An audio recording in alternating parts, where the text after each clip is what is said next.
Well, let's not delay in talking to the founders of the TR Register any further. Let's explore what happened here at this very place 50 years ago. And welcome to the stage, please, the founders of the TR Register, Terry and Val Simpson.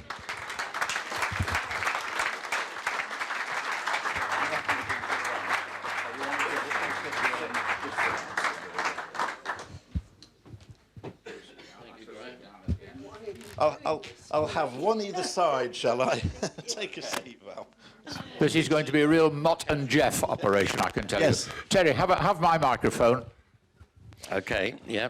So, Terry, as I mentioned before, you wrote those letters into Motorsport magazine. You then took it upon yourself, paid your own money to advertise for a club that you wanted to start in Exchange and Martin Motorsport, and you had those replies. You wrote that letter on the 19th of December, and it all began. Tell us about what the aim was there, what your vision was, what it was like, putting it all together. Yeah. What was the aim? Well, I don't know. I mean, I vaguely remember that one would meet TRs on the road and we would flash lights and there seemed to be enthusiasm there. And yet, as we've said, there was no owners club for it, and yet there was owners clubs, I'm sure, for other cars. And I just thought that we could develop this flashing of lights a little bit further in order to form an owners club. What I had in mind, I really can't say now. So many years ago, I mean, one thought probably no further than the next week, really. But anyhow, as we've said, we placed an advert in various magazines, and suddenly we got replies, and the club started. But what it was developing, I'm sure we didn't even give it a thought. Well, an amazing amount of response for it, considering how, you know, late in the day, really, you sent those letters out just a couple of weeks beforehand. Were you surprised at how many TRs turned up? What was in the car park that day? Absolutely. I've got photos there of the car park, which, you know, was full of cars, 50 cars, should we say.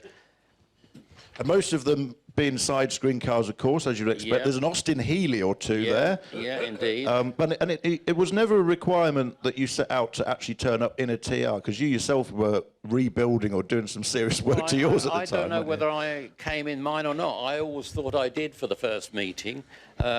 This obviously isn't the first meeting because it's sunshine. Yes, yeah. I think for the first two meetings, and somebody said yesterday that obviously the first one was in January of 1970. Somebody said yesterday that the second one was in April of 1970. And as far as I remember, both days it was pouring with rain, and it was pouring with rain all day. So I've got some photos there in black and white again in those days, and I think with just an Instamatic sort of camera. So they're not very well detailed, but at least it shows that rainy day. It shows the car park full of side screen cars mainly, and a few saloon cars probably. But I mean, that was the day. When we actually came into the hall, it was more or less crowded as it is in this hall. Now, where the hall was, I'm not quite sure, other than it was in this building somewhere. I came here 4 years ago for a drive out, and we just decided to stop here as we'd been here previously. And I mentioned to the manager about being here, well, in those days, probably 45 years ago, 46 years ago, and he was very interested, and I showed him some of the photographs in the album. And from there, he took me round. But I mean, I didn't find the room that we were in. No, it's changed a lot even from 10 years ago here, yeah. The embarrassing thing, I suppose, was really that, I mean, okay, we had a room full of people, but also, lo and behold, we had people from Standard Triumph there, which was a bit of, you know, I mean, here was me, just an ordinary lad that wanted to chat with a few mates, not have... Well, you had a letter from Ken Richardson in support, didn't you? Yeah, I think we did indeed, yes, indeed. But I mean, fancy having somebody who suddenly admitted they were from the factory. Whoops. Whoops, well, yeah, absolutely. And I think they had their ideas on how the club should be formed. Was it not their idea that it was should be called the TR Register? I think Darrell did suggest That's TR right. Register, but I think John Davey, he was here, wasn't he? Yeah. a staunch supporter, Yeah, always, yeah, of the yeah. register. John Davey was. And I think he suggested a register. Yeah. Did you know John Davey? What was Yes, I knew John Davey. He worked at Standard Motor Company. His boring job, he was a sort of spares supervisor or something like it at Standard. He was a Standard specialist. He wrote books on Standard and things like it. But yes, and he was a great fan. And if I can just say that, of course, breaking in for 1 minute, going back to what I was saying to Wayne about Coventry, there was quite a booming business in things like the MG Car Club in Coventry and things. But so the TR Register was definitely a new thing for the Coventry area. right? What was the sort of order of the day? It was midday that you called on the letter from looking at the records. What happened that day? Was there a formal meeting? Did people just have a couple of beers? Take us back there. What happened? Anything. Didn't plan anything I at don't all. think We came into this room and there was this sea of people, and I thought, what have we done? And sort of public speaking is not my forte at all, and it certainly wasn't then.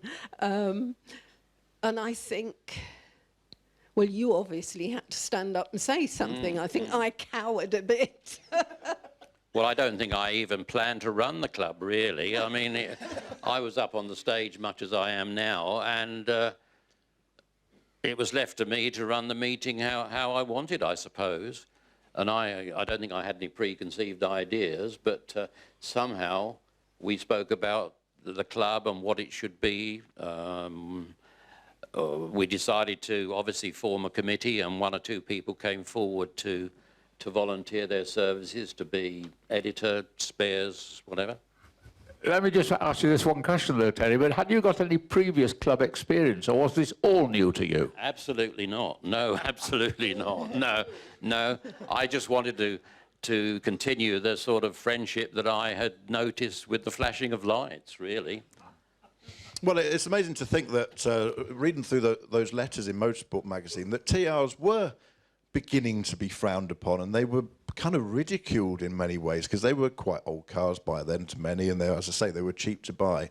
Incredible now to look back on that, I suppose, from the point of view where we are now. Lots of people buy them for investments. So much work has gone into restoring cars, but TRs that were in that car park were very different to the TRs that are out there today, weren't they? Oh, absolutely. Yes, indeed. Yeah. Most of them didn't have floors for a start. Probably not. No. I mean, my first TR, which was a TR2 that I bought, I think, in 1964, I seem to remember I did service it, and I mean, my normal method was as soon as I got a car, I put new spark plugs in it and changed the engine oil and the back axle oil and all that sort of thing. Which doubled its value. Yeah, well, could well be.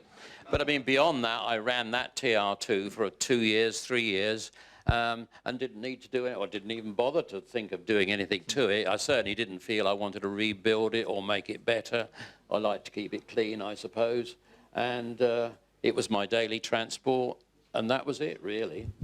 Who here sat in the audience used their TR as their daily transport at some point or another? Yeah, good few many of them. Yeah.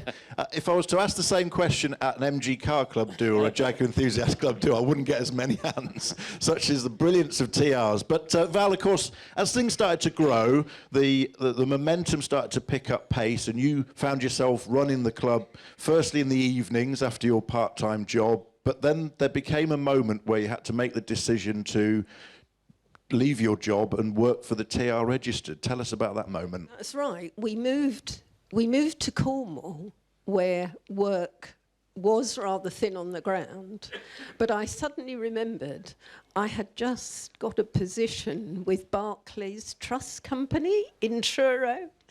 And of course, I think I'd been there about 2 months, and suddenly we've got to do this full time, or we've got to pay somebody. And so I gave him my notice, and they were not best pleased. They must have thought you were mad. Possibly, yes. I mean, no bank has a trust company now, do they? But down there, it was a good job. And no, they couldn't understand why I did it. But as things happened, Terry's work fell flat. So ultimately, I wouldn't have been there anyway, even if I'd stayed a year. Things happened that, as he was the main breadwinner, women didn't count in those days. But I you do know. think that we were living down in Cornwall, weren't we? And I did for 2 years, but I think we still came up here for monthly or 6 weekly committee meetings. Yes. Didn't we? I'm sure we did. So we never really got away from the, let's say, the Hertfordshire, London area. We were always coming back for meetings. And then, of course, quarterly there was the national, or 6 monthly there was the national meetings. And as I said yesterday, gradually my TR, I gave up in as much as I still owned it, but I was driving a white van for the next 15 years. The curse of anyone who Yeah, volunteers yeah. for the TR TR. register, you give up TR driving and get a van. Terry, I'm sure you thought about this and rehearsed it last night, but who do you think is here with the lowest registration number, as it were, the lowest club registration number? Have you thought about it? I haven't indeed, no. Really know the number. Well, I have to say, we tested Pete Buckles on some part numbers, and Val's pretty good at membership numbers as well. I know Darryl is 22. Is he the earliest? Number 8. Number Pete 8, Buckles is God. number 8. Any advances on number 8 in the room? He must be the earliest, I think. Well, we'll be talking to Pete Buckles a little bit later on, and I'll do my usual party trick with him and test him on a few part numbers. We haven't time. He could be making it up. I wouldn't know whether he's right or wrong, to be honest. But We've got something with us that. I mean, I'm number 104. And the joke was... Took the time. Yeah, well, absolutely. Well, the joke in those days was that, in fact, I didn't want to spend £1, 2 and 6 in case the club didn't go. So, yeah. such was the confidence. I think in actual fact I was just too busy, and the last thing I thought Right. about was actually joining the club. Actually, the 2 and 6 was for a badge. So yeah, Yeah. That, just repeat that for those at the back. It was cheap membership. It was cheap. It was £1 membership and 2 and 6 for a badge, which I'm not even sure whether we had any badges. But I mean, in those days, I mean, I was only on £11 a week, so I mean, £1, 2 and 6 was Well, quite it's a quite lot good, of wasn't money. it? Yeah, I was on £7 a Yeah, week. well, I there we think. are. Well, looking through the records, it looks like, from what I can see, you got to about 400 members, and that was kind of breaking point for you. There's a quite funny story about someone being pulled over in a van somewhere at some point, and someone saying, "How do I join the TR register?" Because they'd seen it on the side of the van, and being told, "We haven't got any room." But I guess that was, there's no more spaces, but I guess that was the point at which you knew you had to sort of focus on it and spend your sort of career doing it. But it was quite an inefficient process managing a club then. Tell us about how labour intensive it was. Very labour intensive. What I didn't mention yesterday, I suddenly realised, who's heard of Banda duplicating? Yeah, there are a few, which was a grotty purple carbon, but you got a reverse image, and I found something like a bit like an iron that you could fill with spirit. So every member had one of these labels with this reverse image, and we could do the envelopes with that. I think we had 3 card index systems. We had alphabetical, local group, I can't think what the third one was, I said it earlier. But we had 3 card indexes, local group and then county. So you always had a means of tracing people. And that card index then, so you were typing at least 5 times. I think I deduced a carbon labels for the newsletter. So each time somebody joined, they had an initial pack, and then we had about 3 or 4 labels standing by for each newsletter. So when each newsletter came, you weren't faced with doing the whole number. So where was the office in these days? Started 100 High Street, Redbourne. We had a small second bedroom. Dear Pete Buckles suggested the register buy me a typewriter because I was using my work typewriter to do this stuff. So I got a typewriter, so that made things an awful lot easier. we moved to Cornwall, which had 3 bedrooms, and the spare bedroom again. So it's still what I call kitchen table It stuff, is really was Absolutely, kitchen yes, table stuff. And then we had, you know, card indexes everywhere. Whilst in Cornwall, I used to prepare the envelopes, come up by train. Terry used to meet me at Paddington. Pete Buckles would be there with boxes of newsletter and a suitcase that didn't have clothes in it. It had the address, the envelopes to send out the newsletter. You were really popular with the local post office, I understand. Well, originally at, when we moved to Northchurch,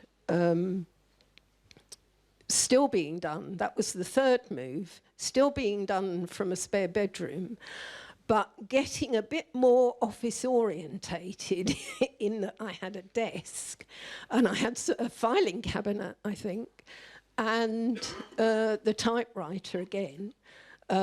Computers didn't, when we moved into the offices, we were lucky enough to have Castle Computing in one of the other offices, and they got to learn what we were doing.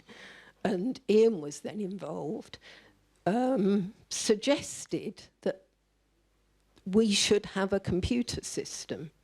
So we had this thing, Xerox, was it? It was a Xerox that looked a bit like a mini piano. It had this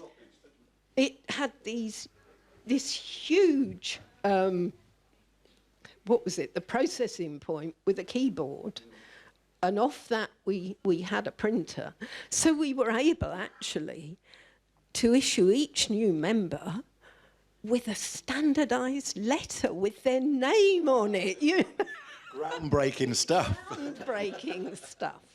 And then, of course, subsequently, Ian got involved and we had better computer equipment where you would just set it up and the labels would be done. So that really was getting the labels done for the newsletter. And